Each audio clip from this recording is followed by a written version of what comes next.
دغه قبر ته که دغه مړي پر ځای اوس مړ شو او دا اوس د لمانځه وروسته زموږ سره دلته حساب کېږي، څه ورته وایاست دوی؟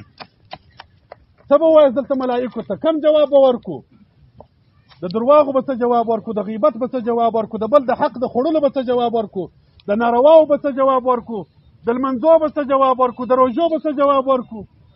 څه مو کړي دي د خدای لپاره؟ الله دې مو معاف کړي، خدای تعالی دې رحم وکړي.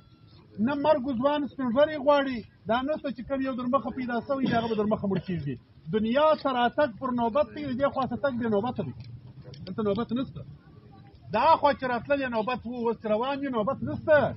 ځوان سپین ږیری نه غواړي، دا ځای ته به خامخا راځو. خو کامیابه د الله قرآن وایي هغه سړی کامیابه دی. فمن زحزح عن النار وادخل الجنه فقد فاز فوزا عظیما. الله وایي هغه سړی کامیابه دی چې دغه قبر یې ښایسته کړي، دا قبر یې د ځان دپاره د جنت باغچه وګرځول، دغه سړی کامیابه دی. ځان یې د اور د عذابه خلاص کړي. زموږ ایمان دی د الله د رسول صلی الله علیه وسلم اقوال دي، په دغه قبرو کې یا عذاب دی یا ثواب دی، بل شی نشته. داسې خلک به یې الله دې خلاص کړي په دغه اجره کې چې عذاب ورشروع وي. نبي کریم صلی الله علیه وسلم صحابو ته ویل ول که زه پر دې نه بیرېدلی چې بیا به مړي نه ښخوي، د دې قبر عذاب ما امتیان ته ورښکاره کړی وی چې دغسې حال رسول الله صلی الله علیه وسلم لیدی. نبی علیه السلام حدیث مبارک دی. ګورئ خلکو ته زه وایمه دا د قبر ژوند دا د غیب ژوند دی، د غیب علم دی. پر دې زموږ ایمان دی. بس په دې کې موږ تاسو نه د دنیا اسباب کار کوي، نه زموږ تاسو اسباب کار کوي، چې کار نه کوي. دلته خالص شریعت کار کوي، د الله د حبیب علیه السلام اقوال کار کوي. رسول الله صلی الله علیه وسلم مبارک د قبرو حالات لیدله، الله تعالی ورښکاره کوله. په دا قبرو کې عذابونه شروع دي.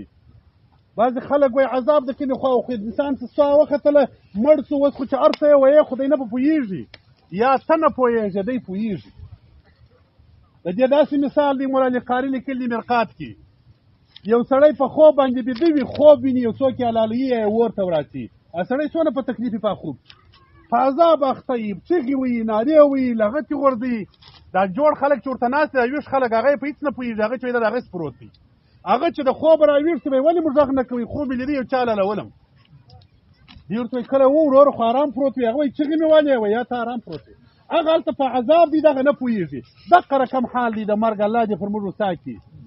مړی به په عذاب اخته وي، ناست خلک به نه به پوهېږي چې عذاب دی.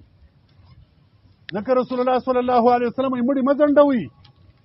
د شریعت خبره دا نه ده لکه دا اوس چې موږ تاسو مړي ځنډوو یې در ایښي مو یي. د الله حبیب علیه السلام وایي د انسان چې مړ شو دغه مړی نارې وایي، وایي ما ژر یوسه خپل قبر ته. نبي علیه السلام وایي که نیک و ژر یې ور وړه، هلته د لپاره جنتونه دي، هلته د لپاره خوشحالي ده.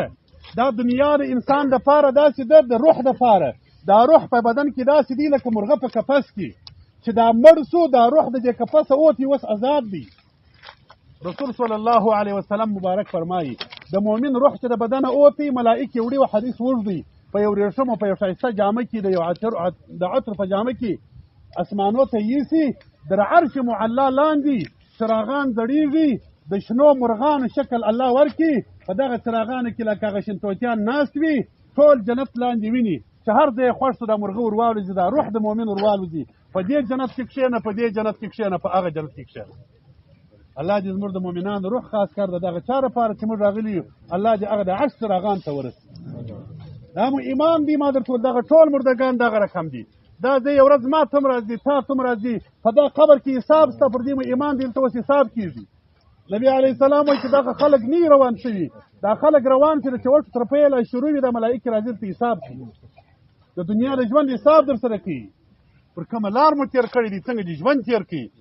نو مسلمانه ویښ شه، انسانه ویښ شه، دغه ځای ته دې څه راوړي دي. ابراهیم ابن ادهم د بلخ باچا و، د افغانستان کې بلخ په مزاره کې، دا بلخ په یو زمانه کې بستر ریاست و. دلته باچې د ابراهیم ابن ادهم و په یو زمانه کې، د امام صاحب زمانه ده، زموږ تاسو د مذهب امام صاحب تابعین صحابه یې لیدلي دي. ابراهیم ابن ادهم د امام صاحب په شاګردانو کې کښېنستی، باچا و باچې یې پرېښول، ملنګي یې شروع کړله. نه کاله د غره په غاړه ننوتي، وچه ډوډۍ یې خوړله، نه کاله نه دي راوتلي. د باچې و تختونه و جامې ګرده وغورځولې. مکې مکرمې ته ولاړئ، د اولیاءو په لیست کې الله د نوم ورکړي، د ټول دنیا په اولیاءو کې ځلیږي. یو چا ورته ویله ول دا دې ولې بچې پرېښول ابراهیم ابن ادهمه دول قبر ته مې پام سو دغه قبر کې توره تاریکه وه زما سره روښنایي غوښتل څراغ مې نه و راسره په باچې کې مې فکر وکړ چې الله زه دلته چشم بال کړم د ځان لپاره دا قبر کې یوازې ژوند و ما ملګری نه درلودی ملګری مې دلته څوک دی دلته یو اوږد سفر روان دی ګوره دغه مرده چې اوس موږ پټ کوي دا چې در څو پورې قیامت راځي دغه ځای دی ډېر دراز سفر دی د آدم علیه السلام څخه در نن زمانې پورې در 20,000 کاله ډېره زمانه تېره شوې ده قریب 2.5 کاله وخت تېر شوی دی دا 2.5 کاله په دې مځکه کې خلکو تېر کړي دي دا اوږد سفر دپاره ملګري لرئ که نه لرئ چې د دا ځای څخه ځو د کابل او د هراته پورې بې ملګري نه ځو بې پیسو نه ځو موږ په جیب کې څه روپۍ را سره اخلم پر لارې مې ضرورت کېږي بې موټر او بې څراغه نه ځو چې که پر لارې سره کوه چش لګوم دلته دې چش جوړ کړي دي هر یوه ته وایم اول ځان ته وایم بیا تی هر یو ځان ته متوجه سي